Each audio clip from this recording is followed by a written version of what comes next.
Hello. Happy podcast day. Happy podcast day. Hi, gorgeous. Hello, lovely. How you doing? I'm well this morning. How are you? Good. I feel rested today. Me too. I played pickleball ladder yesterday. Oh?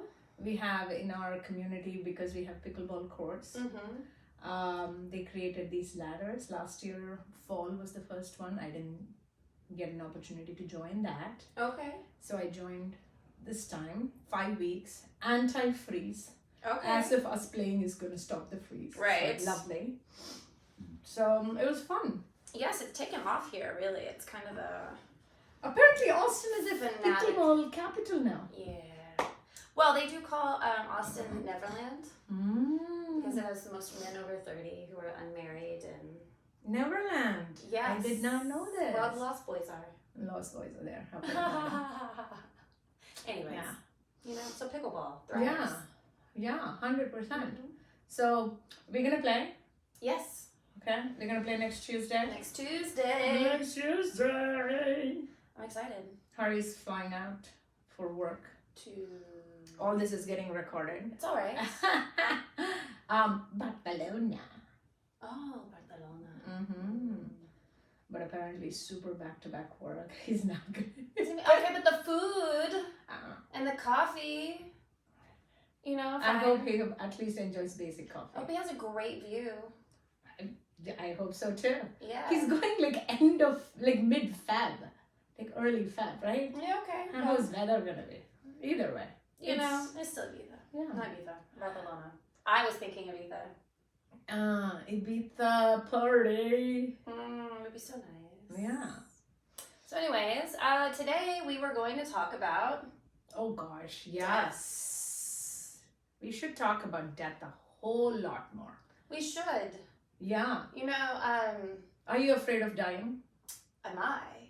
No, but I do find that the way I talk about death makes a lot of people uncomfortable Mm-hmm. because I view it as mercy, almost a release from the turmoil of life, 100%. the pain and suffering that we sometimes experience, and then also like relief and release, because if you do believe in a soul and the expansiveness and timelessness of a soul Mm-hmm. being condensed into this tiny meat suit constrained by time and space Mm-hmm. is so heart-wrenching, I can imagine, for a soul. And so so I talk about it in that way, where they're no longer, you know, they're everywhere. Yeah. Their energy has been released, no longer bound by time and space. There is this forever. Most humans seem to fear death. And it seems for me to come from a place of you are fearing losing the opportunity to possibly fix your regrets, is what it comes across Yes. as. Like you can never have enough time. Right. And for me, I've been, this is going to go down a really dark path, ish. I mean, I don't know why I'm over explaining this shit, but for me, I've been asking for death since I was 10, right? I used to, and we've talked about some aspects of the, I used to go, it has never gone to a place where I am vigorously researching methods to take my life. That is not what that is, right? But I've been hearing for a really long time, especially when you get, you know, into teenage years and, you know, parents, society, and then when you go into older, like, you know, mind over body. You hear this all the time. Manifestation, mind over body, mind control, like, you know, willpower, like so many things. I'm like, if mind over body is so possible, so prevalent, why can't I tell my mind to kill the body? Like Yoda style. You know what I mean? Like, bro, I'm going to sleep, and that would be the ideal death. Uh-huh. Okay, and our culture, I saw death from a little bit of a young age. I obviously the older people around and whatnot, but my grandma, my mom's mom, passed away when I was about 11 or 12. And literally the most shocking, like she was going in for an appendix surgery, right? But the appendix had gotten so bad that as they were getting into surgery, it burst. Ruptured. And the toxins entered the bloodstream. Sepsis. And she went into heart attack and cardiac shock. So she passed away. I mean, my grandma ate like homey food, what she wanted to eat, peanut vetta korma, like classic homey food before she went. And it almost felt like, oh, she had her last meal and she passed away, and sort of painlessly ish. Not that our brains never know the pain or whatever, but slowly, painlessly. Right. But so I've seen it from a very, young age, and I've been always like, hey, I don't know why people are freaking out about it. And then I had a kid. Then you freak out about it. Yes, I can't. Did you go see the movie Nosferatu? I'm hearing excellent reviews about it. We went to see Mufasa Okay.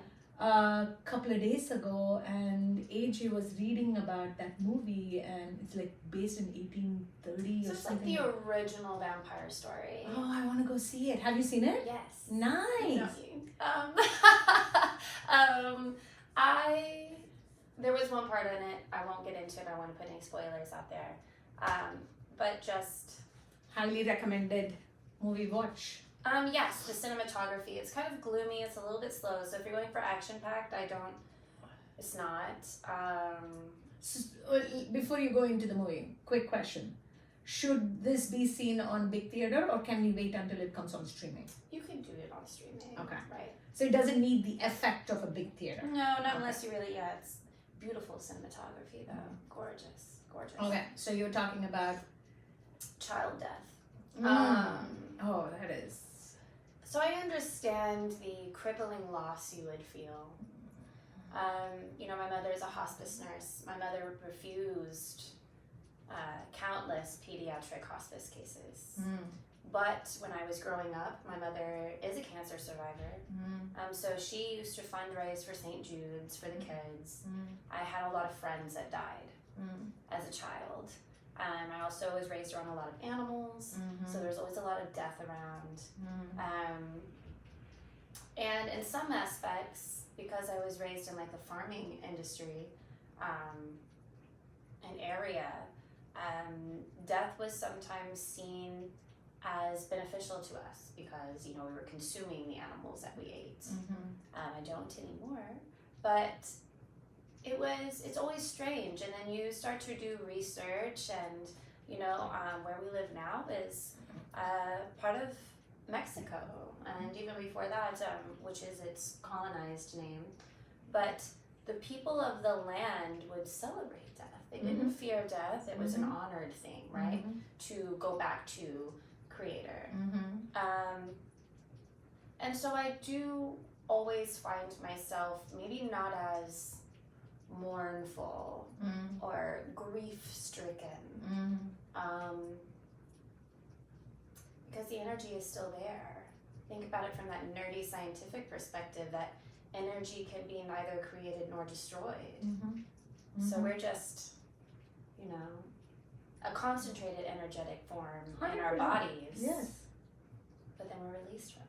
So Yes. I find it beautiful. I think it is freeing for me to think about death, because again, this is my homework, this is my research. You know me Right. as I'm a behavioral analyst. So Right. this is going to be part of how I look at things, and whether it's based on religion. And let's talk about it being based on religion. Okay. Hinduism talks about reincarnation. Right. Okay. So does, and if I'm wrong, then I'm wrong. It's okay. I think Buddhism also talks Totally. about reincarnation. Okay. I think Taoism also talks about reincarnation. They Mhm. all have fundamental Hinduism as their base. Then you have the so-called modern religions Yes. that are Christianity and Islamic, that talk about you get judged after death for your life. They did also have an aspect of that in Egyptian Yes, ideology, yes, where your soul was weighed or your heart was weighed, and if it was lighter than a feather, then- yes, right? Okay. yes, yes, yes, yes. Right. I mean, you have it also in Greek mythology. Right. Where whether you go to The Hades Buddhistic or whether ones, yes, right. So you have these variations of, fundamentally though, what I found, and I did this kind of, I didn't go to theology school, I didn't get to go do religious studies in school. This is all self-learned. Right.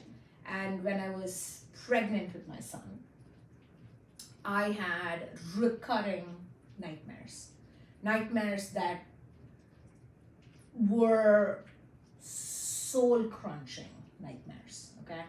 And I was born in India, raised by my parents as a Hindu, part of that being a vegetarian. Okay. But the way parenting has happened predominantly was to put fear off and judgment off, to make children adhere to what the parents or the society is saying. Right. So vegetarianism not only came from, hey, we don't want to hurt animals, it also came with a really heavy dose of judgment of those who are not vegetarians. Okay.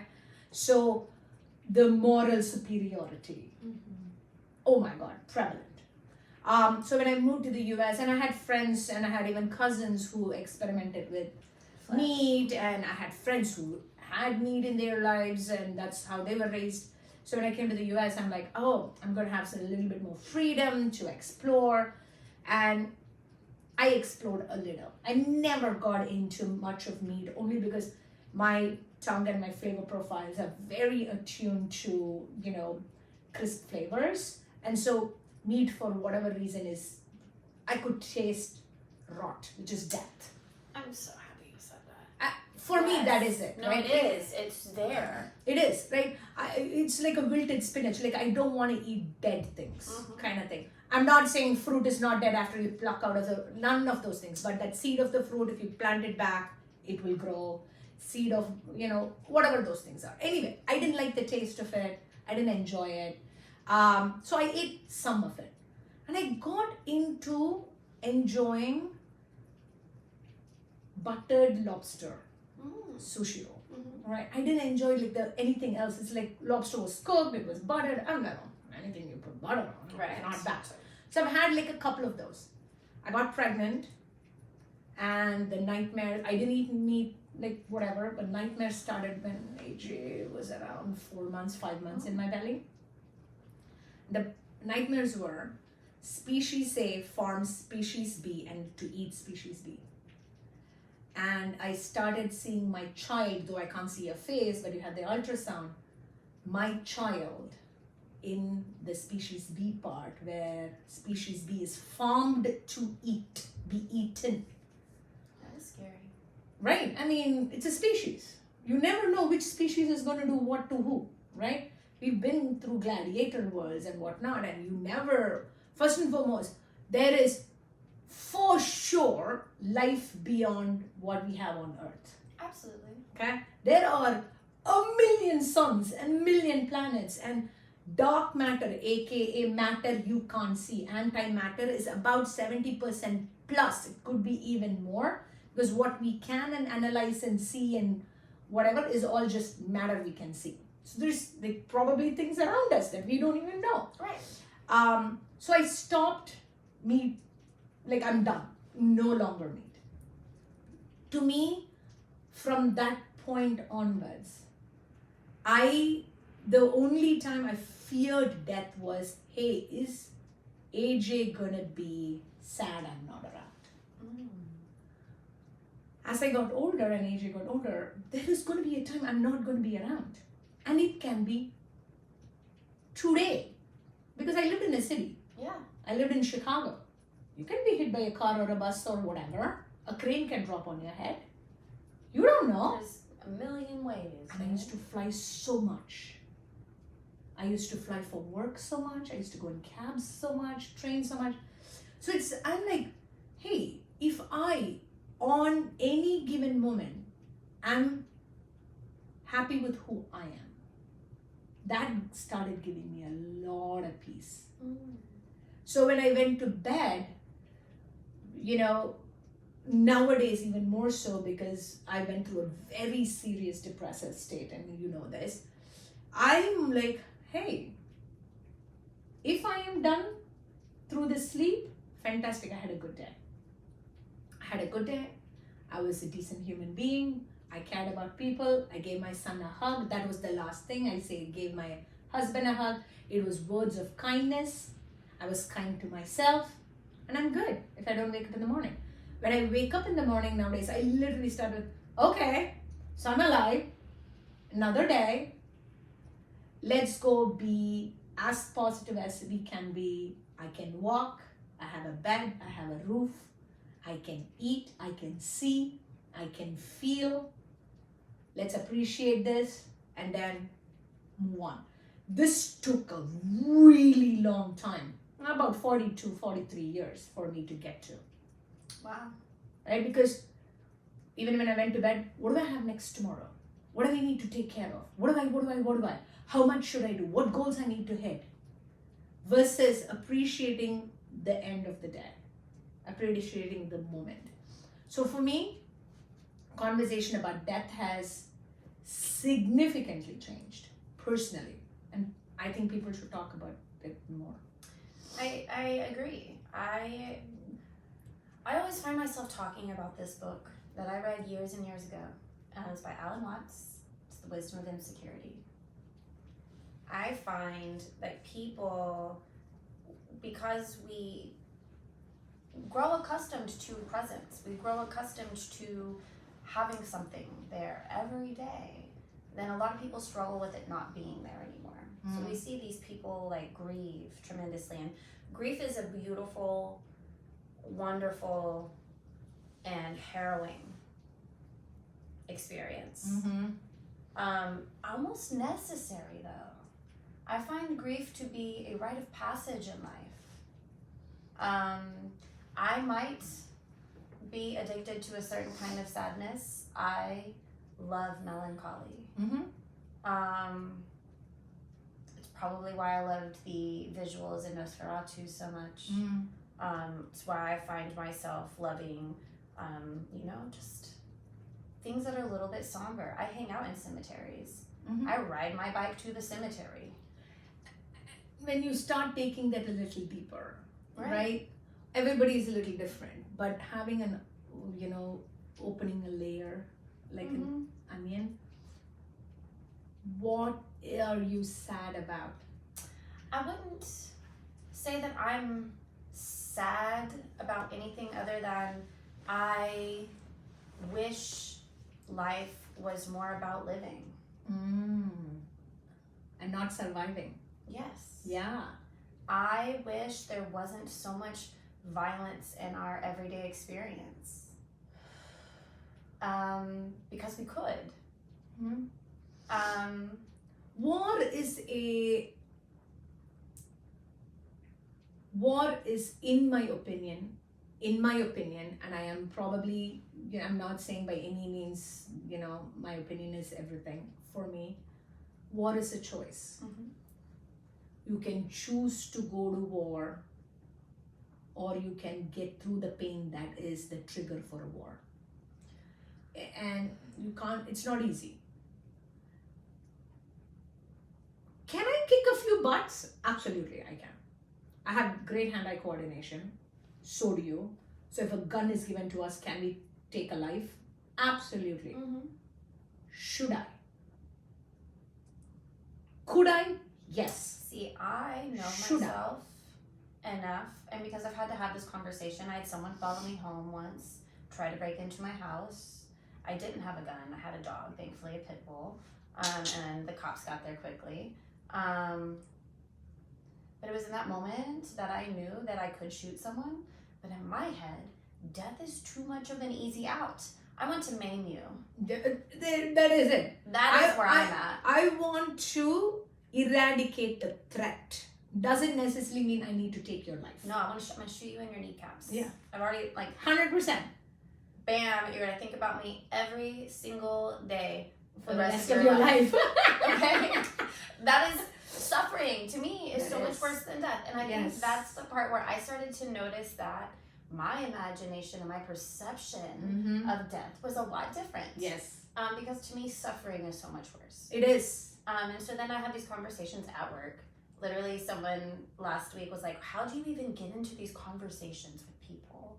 So these two men at the bar, and I don't know how we got on the conversation, but this man was being very hard on people who don't have homes. So I had to explain in the economy, and it was about the federal minimum wage, which we were talking about. It's still $7.25 an hour. They think that if you raise the federal minimum wage, that small businesses will go out of business. And while I understand some of that, I don't actually, because we're so profit driven. I think you need to change the word just a little bit about understand. You understand, okay? But you are also questioning Right. whether we are looking at it 360. Absolutely. That's right. it. Because the investment has to be there. You have to take care of your people, because your people take care of your consumers and your customers, and therefore inherently take care of the health of your business. And you want your people who are working for you to be able to live a comfortable life so they can come to work and be their best self. 100%. And let me add a little extra. If you want people to buy your products and services, they should be able to afford to buy your products and services. Absolutely. So you're not just talking about your employees, which is very myopic. Right. You are talking about a larger scale of allowing people to be able to afford goods and services. Right. And actually, right now, this is a very precarious time where we've seen a lot of executive orders come through that are now impacting the way we're going to be able to move forward and consume goods in this country. So with the immigration scares and the deportations that are impending, we've seen construction halt. We have seen farm workers disappear. So that's going to be food not making it to market, which means there's scarcity. There is now going to be housing prices skyrocketing even more. China has now announced that they are halting exports of minerals to the United States, which is computer chips, which we use in cars and computers and phones, and a lot of other things. And so we are going to see more of a metaphorical death of the way of life. 100%. Right? Added point, China is able to control so much on chip manufacturing because there are two very particularly leaders in manufacturing of chips. One is Taiwan, which is the highest, Right. and second is South Korea. China also significant portion, but from an external world perspective. Right. If you're thinking about Intel, you're thinking about Apple, you're thinking, so most manufacturing of chips is happening in Taiwan, South Korea, Japan. Okay. Sorry, China. Yeah. So. And so we're going to start seeing a lot of scarcity. And in its own right, that is a death. So in tarot, the death card, and even in Scorpio energy, which we both share, death and rebirth cycles and transformation cycles are really going to be playing out in this year. Mm-hmm. In 2025, the theme we are going to see is going to be death of the way of life that we are used to. Mm-hmm. We are going to have to transform, adapt, and rise to a new occasion, which is a significant amount of death. That is kind of what we view death as when we lose someone who's close to us. You have to change the way you live your life. In some ways, it's a partner. In some ways, it's a child. In some way, it's a parent. And in some ways, it's yourself too. Those Yes. number of variations of me who have had to die Mm-hmm. for me to be who I am now is really important. It is absolutely part of evolution. You can't evolve stuck on who you are. And who you are, I'm not talking about it as an individualistic, I'm talking about it as a collective. Right. Right? The human species. We cannot evolve if we cannot shed and grow from who we were. Right. That is fundamentally why the human species is underlined called intelligent. Right? Intelligence is being able to take information that has been presented and available for you to make more informed thinking and decision making. When you choose not to take that into account, that's where we have problems. Like, so talking about food scarcity, Yeah. let's work through this, for example. Why will there be a food scarcity? Farmers are not going to be able to work, they are missing infrastructure issues, blah, blah, blah. Even with all that, the number of people who have hoarded food and kept for themselves versus those who need it. Mm-hmm. That is why many people face scarcity, because there are others who are gluttonous. No, what is the word I'm looking for? Greedy. Greedy, right? How much food do you need to consume? Well, let's go further than that. Supermarkets will destroy food before they donate food. 100%. I was having this conversation with Walmart and Target. Mm-hmm. The number of Oreo boxes and cookie boxes, especially during Valentine's and Halloween and Christmas, that are put up. I asked the general managers, how much sell? He literally told me about 40% sell. What happens to the rest 60? We do our best to give it to some food banks. First and foremost, sugary items are not the shit that you need to give to food banks, okay? It doesn't actually help. Right. Feed people. Not just feed people. Literally what sugar does to your body is it kills your antibodies. So it is feeding into your virus and bacteria. Yes, absolutely. All right. So it is doing the opposite of helping you. It might be the bacteria and virus that are feeding off of that sugar is literally keeping you alive because it is a parasitic element in your body. You're the host of it. So you got to think about it from anyway. I'm like 40%. So you have had this math available for every fucking product out there that is in your store. Clothing. How many t-shirts that are hanging do you think actually sells? How many more do you need? How many more do I need? And yet we produce 80% more than what is actually consumed, let alone what is needed to be consumed. So what is happening right now? You are inflating the cost of the things that are being sold. You're overproducing for whatever fucking reason. You have to, I'm talking economics, okay? You have produced 80% more than the 20% you sell, which means you need to sell the 20% at an extremely high premium to be able to recoup the cost of the 80% that is not selling. And you are wasting it away, most of it, and writing it off.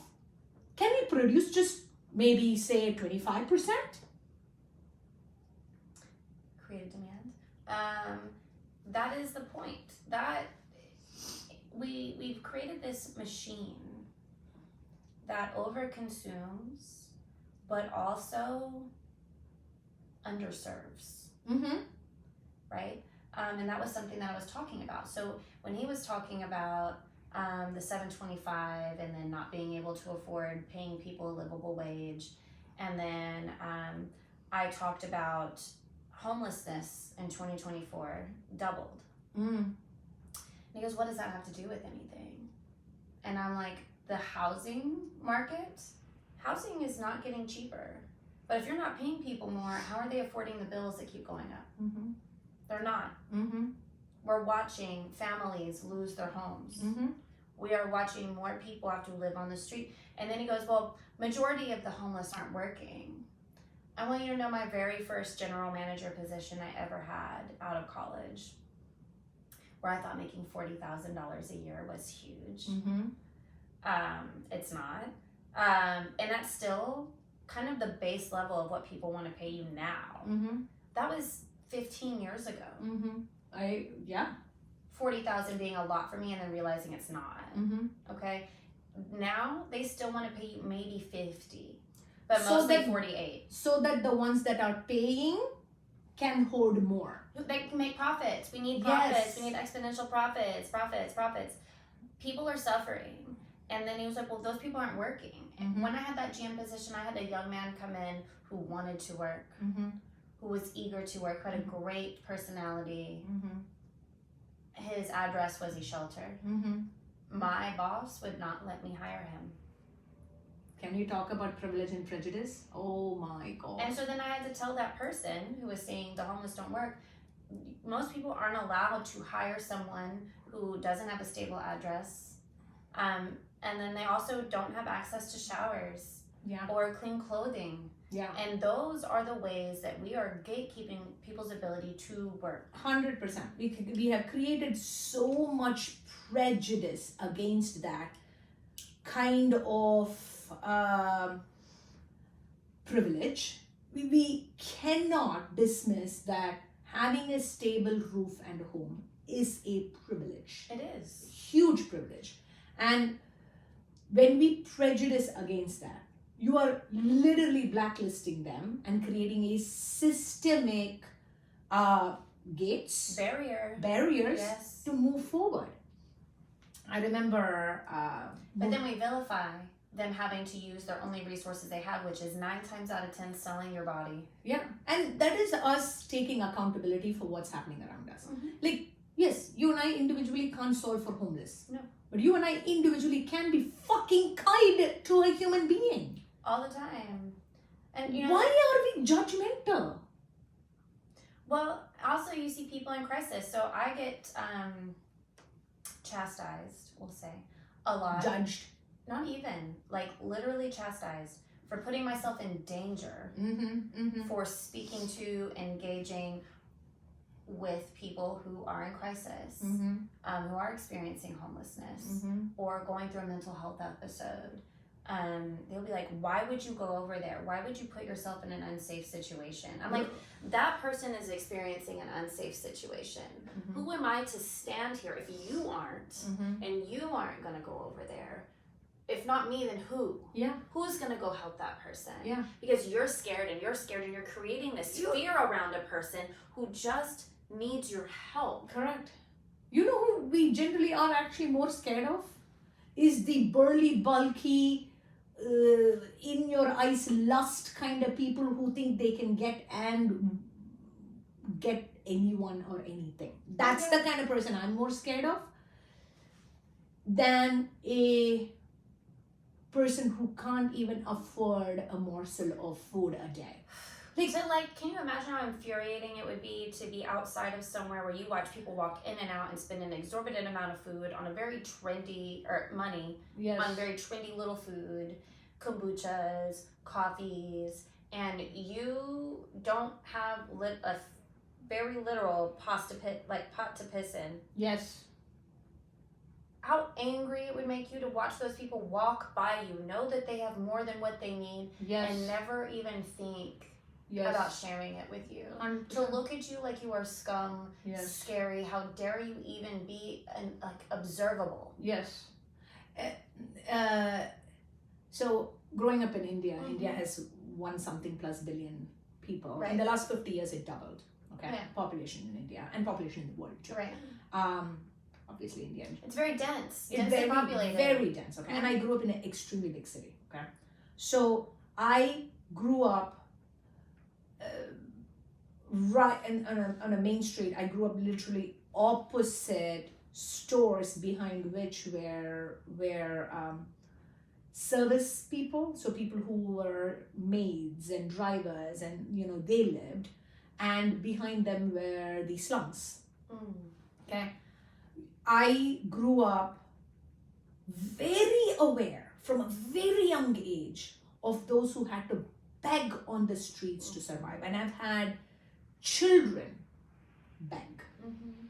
Okay, children who are holding babies beg. Okay, like dire situations. Yes.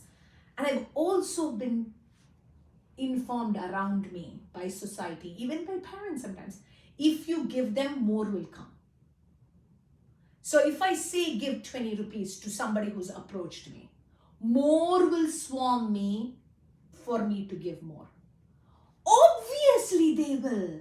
They are desperate.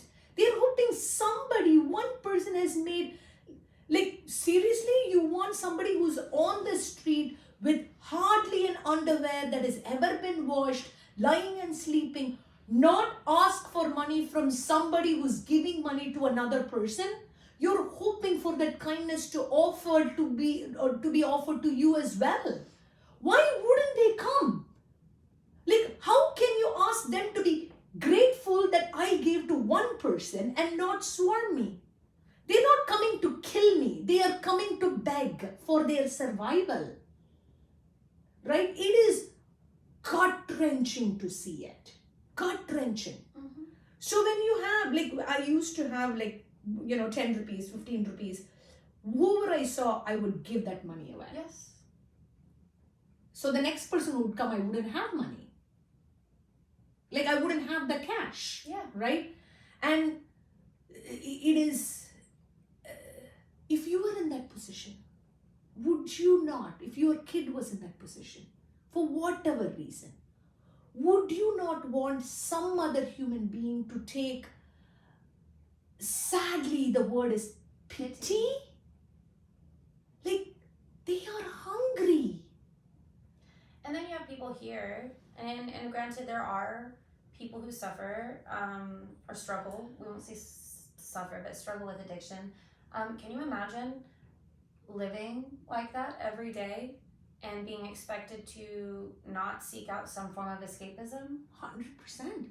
Like to numb yourself? So that you forget who you are and where you are and your situation. 100%. Or maybe that you could sleep through the night. Like, I can't imagine being cold, being wet. Like the weather today, it's raining. Yeah. So when we ask about what am I sad about, and when you talked about, and I spoke about violence, the violence of poverty, because I grew up in poverty, the violence of that will never not be imprinted on me. Yeah. The way that my mother also, if we had everything we needed and we had anything extra, she was giving it to people around us. And that was something that I will always be grateful for. And I will never forget. I will never be better than someone who doesn't have the things that I have. I will never, ever be someone who doesn't try to bring awareness, but also share the resources. Because you're not going to convince people. It's like those men, they were changed a little bit by having interacted with me. But also the way that the young person who asked me, how do you even get in those conversations? You're not supposed to have those conversations. You're not supposed to?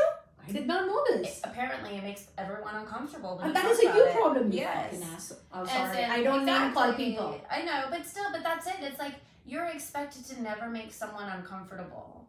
But my whole thing is I have the privilege of being packaged the way that I am, being well spoken, having the research done, and I'm not rude about it. I'm not going to shove it down your throat, but I'm also not going to let you leave here without hearing the implications. This is exactly the reason why we have so many people intolerant to the point of hatefulness towards homeless, towards people that are in poverty.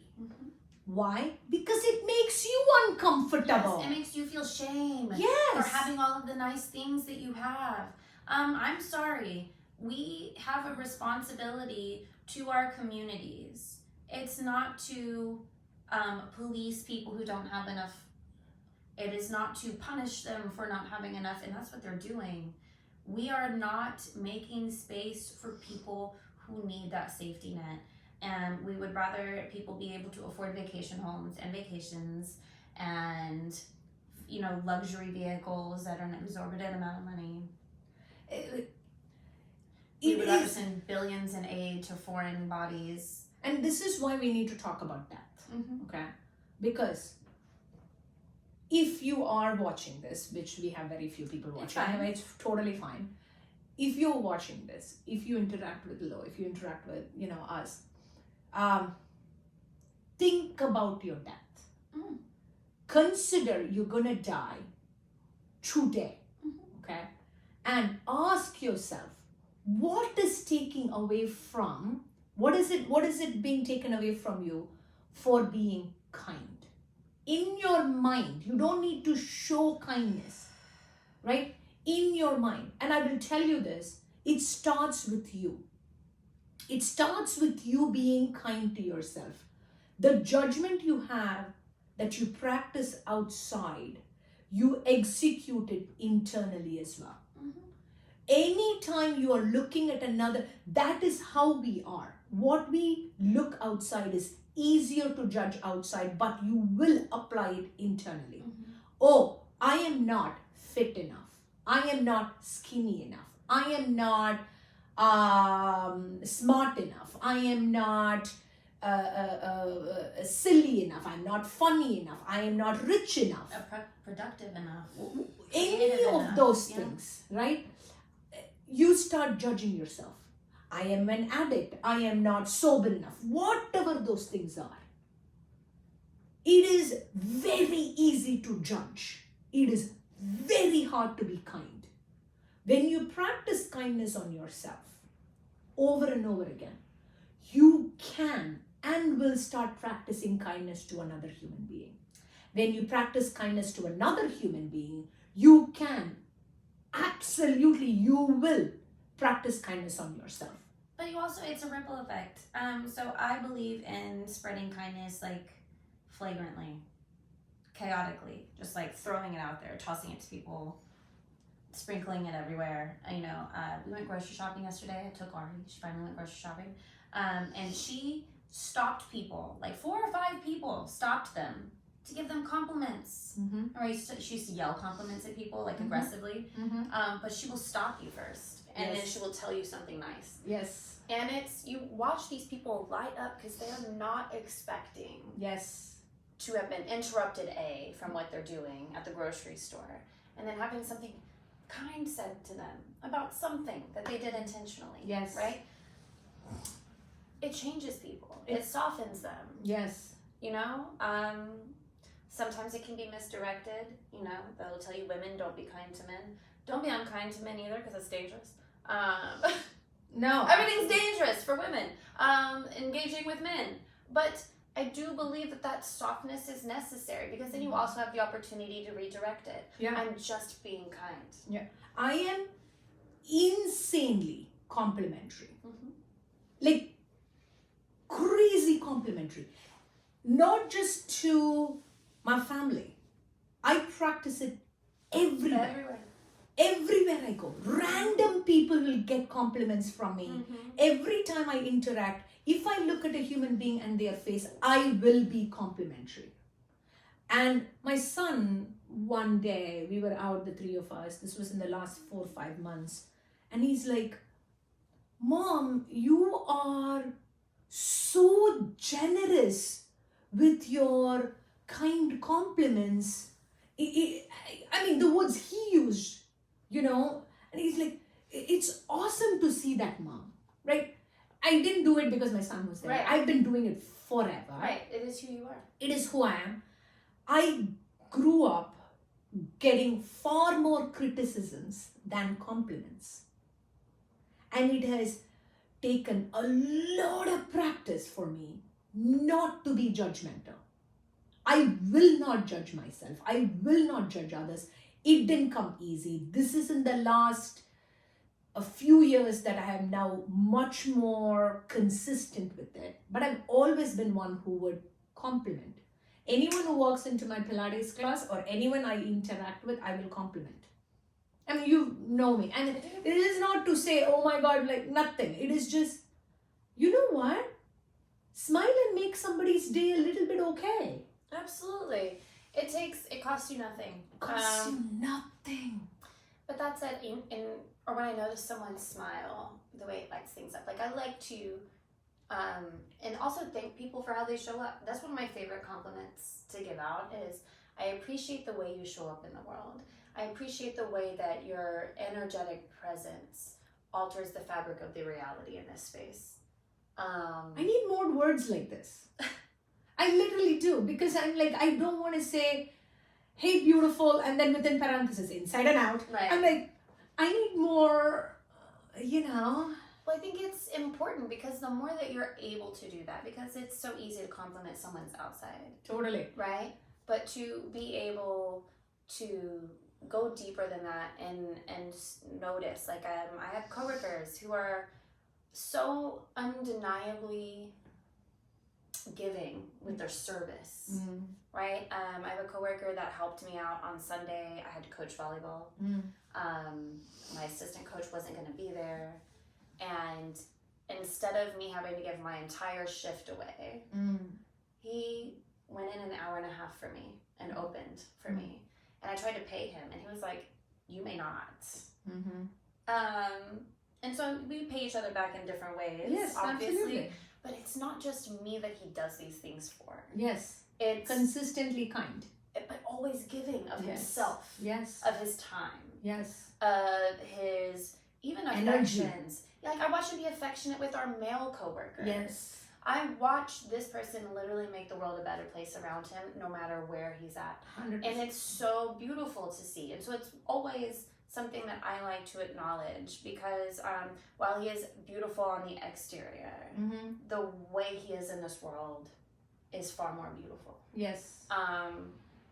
Or even when people wear exquisite clothing, eccentric clothing, they'll be like, "Thank you for complimenting it." And I was like, "Thank you for wearing it. Yeah. Thank you for inspiring this. Thank you for being a beacon of." Unique beauty in this space. Yes. An exotic flower, if you will. I love that. And I also think that you don't show up that way every day. You can't. Right. You can't. And that is A-okay, but you don't need to show up by drawing away positive energy from others. You might need it. Like, this is the reason why you have a circle that you can go to and say, hey, I need positivity, right? I need positivity today. And sometimes I just need my battery to be replenished just by myself. Right. It is totally fine. But if I'm around people, if I am choosing to be around people, and it is my fucking choice, always. Right.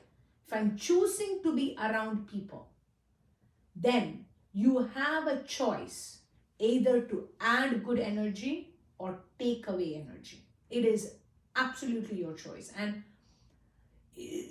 I would rather never take away good energy. I swear a lot. And I would say, even when you entered the house today, like, you're fucking, like, amazing, like, put together. I use that word. You're a fucking badass. You're a fucking rock star. Right. Like, exactly. But that word adds a little extra. Right? When I speak to slightly younger people, fucking fab drip, they love it when you use their language. Fit, drip, like, to be seen. To be seen is probably the single thing most people are looking for. the reason the outcry in Palestine and Gaza and Israel and Sudan and Venezuela and LA and all of these people, they are like, y'all, please see us. We are fucking suffering. And then let's also bring it back to the fact that we have immense suffering here in the United States. You have it in all of your inner cities.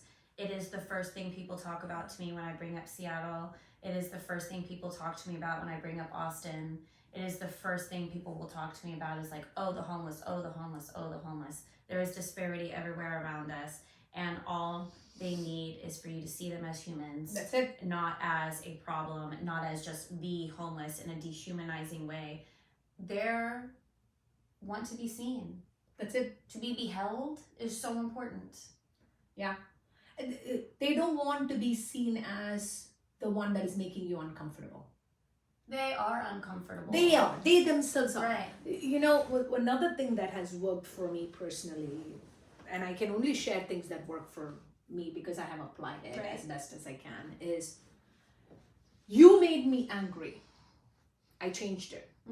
I'm angry. That makes me angry. I changed it. It isn't being there for making you angry. That isn't being there to make you angry.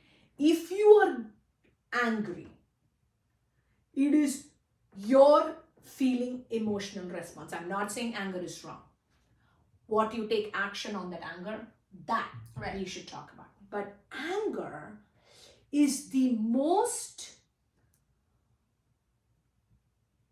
powerful version of hurt and sadness. Oh, yes.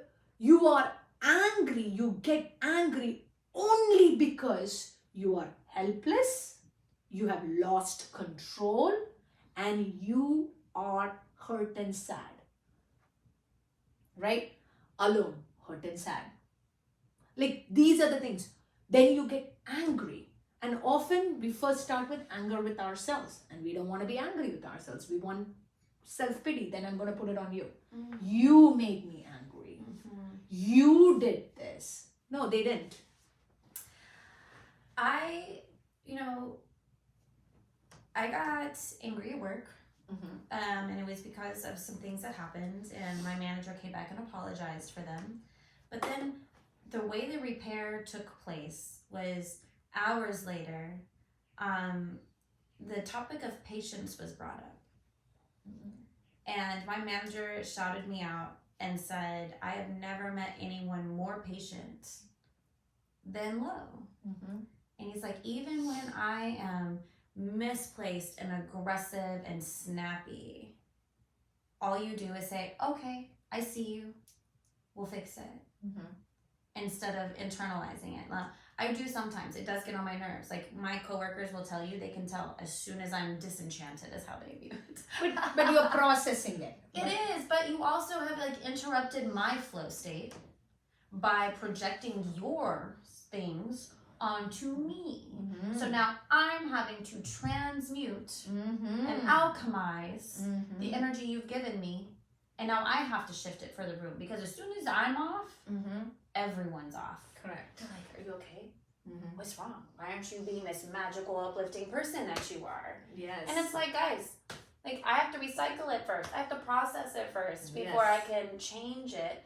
And that in and of itself is death. Yes. Transforming something. Yes. You take what you have, you change it into something else, and you rebirth it into the world. You let that thing die, and you send it out in a more beautiful way. Yeah. That is the way when we have the death of a body, instead of embalming it and putting it in a non-biodegradable box and putting it in our ground to poison the soil, which is also something that happens. Our bodies were there to nourish and give new life. Right? Which I also feel like is the greater lesson in when we're talking about reincarnation. You could be a blade of grass, you could be an ant, you could be anything.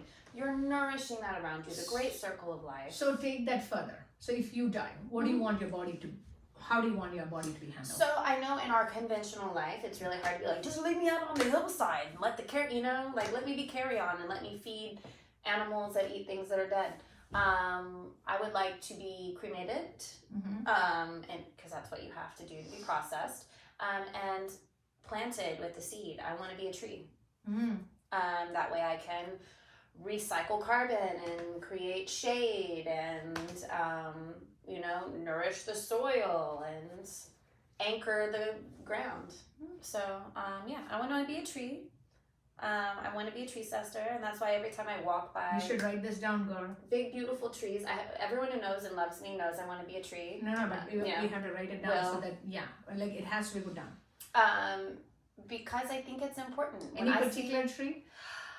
I really love hawthorn trees. What is a hawthorn tree? Oh, they're medicinal. They also have thorns and little white flowers. But they're really good for your heart. And they have really beautiful wood. Where are they native to? Where do they grow? They grow a lot in the North American continent, and I believe some in Europe as well. So where would you like to be distributed? Rebirthed. I mean, somewhere with a view, near water. Okay. I need to be near, not like a lake. I want to be near a stream. Okay. So but not too like close Montana? to the water. I don't think Montana. That's not where I'm from.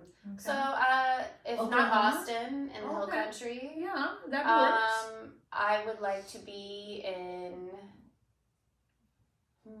It looks like it's Austin. the Pacific Northwest. Yeah, if it had to be Texas, it's Austin. Like that's my home. You can be anywhere. But yeah, I mean, I would like to be a lot of trees. I would like to be, and then also have like a plaque there that talks about that. You know, like come sit here, welcomed sitting for people. I don't ever want there to be spiky, uninhabitable park benches near me. But yeah, that's what I would like to be. That's lovely. Thank you. What about you? So I overanalyze everything. Okay.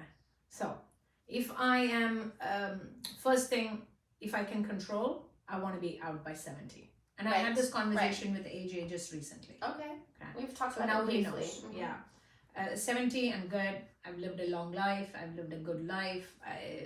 I'm okay. I don't need another 5 years, 10 years just because I can. Right. I'm good. 70 is where, So if at 70, I don't have cancer, I don't have anything that is a very mutating disease that I want to put out into the world. And if the method of my demise is not one that is going to be highly environmentally toxic, like for whatever reason, let's just talk about this is me as a chosen euthanasia. See, it's morphine, and I want to make sure morphine doesn't do some shit. And if I had the choice of my loved ones carrying out my wishes, it would be after I'm dead, throw me in the ocean. Okay, like deep ocean where I'm actually eaten. Okay. Right? Ocean is 75% of our earth. I think it is where like the most simplest organisms like evolve life. Chances of me being devoured at the deep ocean is much higher than on land. Okay. Is my thought. Okay. Who the No, fuck here knows? you go. All right. I'm gonna let you finish. Yeah. If, however, that is a pain in the ass because it does take effort from those who have survived me, then the easier option is cremate me and spread my ashes in the ocean. Okay. That's it. That's it. That's beautiful. Yeah. I'm like, there are those who, I used to think donate your organs. I used to think donate your body. If I am an organ donor, written in my thing, but fundamentally though, I'm like, yeah, if you can harvest my organs and use it for somebody, great. But I don't want too much experimentation done. However, I'm dead and gone. Like, I don't care. My soul is fine. You know what I mean? My energy is fine. Flesh. The memory of somebody, my life's value is based on two. One, how did I live? Am I content and satisfied about who I was and what I was around me when I died? Two, around me, the people that I have affected the most. That's it. It doesn't need to be, I need a legacy that will be remembered by millions of people. Trust me, everybody will be forgotten at some point, and the point of view of who you are will be twisted at some point. It will. I'm totally fine not having those things. I'm sure. I don't care. I'm not here. Right. I really don't give a flying fuck. I am not here. Right. I don't need to control. I'm good. So, cremate, throw my ash in the ocean, or throw me in the ocean. Mm-hmm. If I'm not cancerous, if I'm not having ill effects, I don't want a fish or a dolphin or whoever to eat me and then get mutation. I hear you, yeah. We are carriers of really shitty diseases. I love seeing the death spiral, is what I call it, that the vultures do. I love watching a whole bunch of them circle in a field. I wish that it wasn't so grotesque to find human remains. I don't know how you would label it. This person was left here on purpose. So you could find, my skeleton. I would also want, like, only good practitioners of magic to be able to harvest my bones.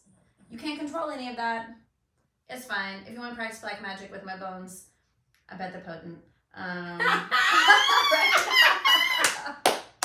Potent bones! These are all real teeth. Don't give fucking ideas out there, okay? This is my morbid imagination. Oh, jeez. But I always want that. So if you wanted to, like, let me die, let me be eaten by turkey vultures, and other scavengers, that would be great. And then plant a tree there, that would be ideal. If you could just be consumed by the earth around you. That is my hippie wet dream of death. Hippie wet dream. Like, she's gonna literally have orgasms with this. Listen, you probably would too if you listen to me.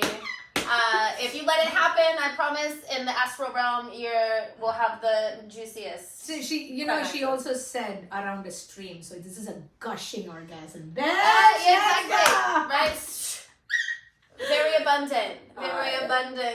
We pleasure. switch topics really easy. But it's fun. But then I also get morbid about it because, there's only a certain chance that you'll be able to be left on a hillside to be consumed by the things around you, and a lot of times that's because of murder. Murder. I don't want to be murdered necessarily. Once you're gone, you're gone. Here's my thing. I don't want